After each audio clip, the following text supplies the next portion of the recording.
I've been searching for the one remote.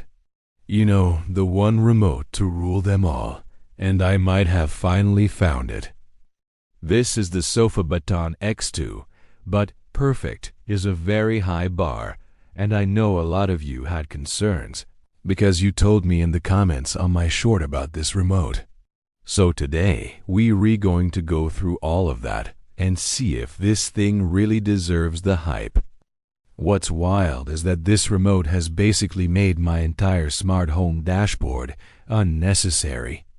I don't need it anymore because this controls everything.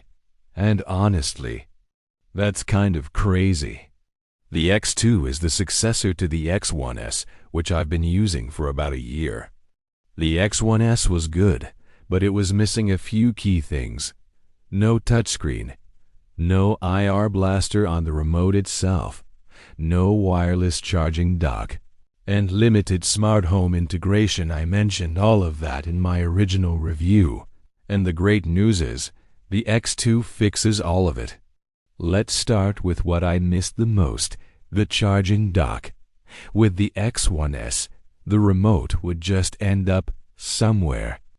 On the couch, under a pillow, in another room, and half the time it wasn't charged.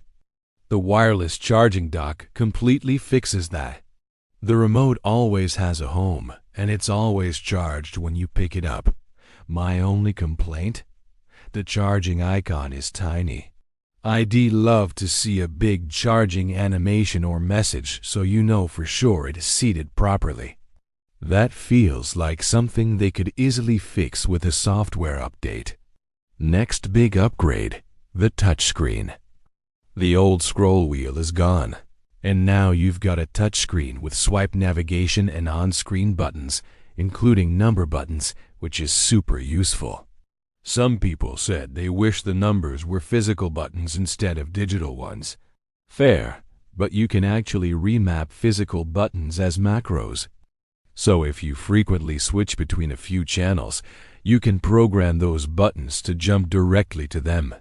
For my family, the touchscreen is way easier and more intuitive. Now let's talk about one of the biggest complaints with the X1S, IR control. The X2 now has an IR blaster on the remote, an IR blaster on the hub, wired IR extenders, and even wireless extenders you can place in other rooms. So you can choose exactly where each device should receive its signal from. That means you can control gear in cabinets, racks, closets, or even other rooms without any issues. Basically, you're covered. Another big change is build quality. The X2 is metal. It has weight. It feels premium, like a flagship phone instead of a plastic remote. It still feels familiar if you've used a SofaBaton before, but everything feels more solid and more refined. Now, setup. This is where things get a little rough. I actually bricked my pre-production unit during a firmware update. It froze, I reset it, and yeah, it died. They sent me another one, and the retail version updated fine. So if you see old reviews complaining about firmware, it's probably from early units. I tried importing my X1S configuration into the X2, and that didn't work. So I had to set everything up again from scratch. Most of it was easy, but a few things were annoying. I had to reprogram some IR devices. My receiver imported the buttons, but they didn't work, and remembering how everything was originally configured was kind of painful.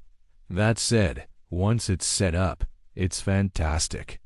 You create activities like watch Apple TV or play Xbox. Tap the activity gives. Everything turns on, gives the remote switches to the right control layout. Switch activities gives it shuts down what you're not using and turns on what you are. Press off gives everything shuts down. It's simple enough that anyone in the family can use it without thinking about it. Now where this really shines is smart home integration. If you use Home Assistant, you can create virtual buttons in the SofaBaton app that send MQTT commands to Home Assistant, which then trigger automations. So I can press a button on the remote to turn off all the lights, turn on the fan, trigger a movie lighting scene, or run any automation I want. It's incredibly powerful and way more convenient than relying purely on automations. I actually had lights turning off automatically when a movie started, until we had guests over and the lights kept turning off on them. That got annoying fast. Having physical control is just better in real life. One downside: smart home buttons are activity specific, so you have to assign them to each activity manually. I wish there was a global option, but it's manageable. Now let's address some of your comments.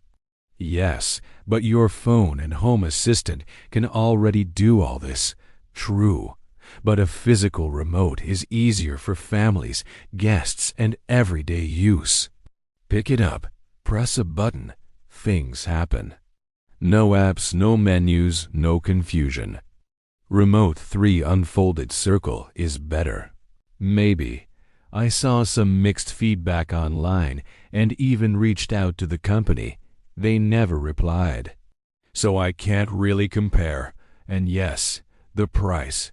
It's about $360 or around $330 on sale. But someone pointed out that the Harmony Elite launched over 10 years ago at a similar price, and this does just as much, if not more. So while it's not cheap, it's not unreasonable for a premium universal remote. So, is it perfect? No. Setup could be smoother. Importing configs would be nice, and the charging indicator could be clearer. But once it's set up, it's fantastic. Touchscreen, charging dock, built-in IR, premium build, deep smart home integration. It's completely changed how we use our home theater. If you're looking for a true one remote for everything, this might be it. Link is in the description. Thanks for watching. Hey Reed, are you in here? I need help with the kids. Reed, my precious.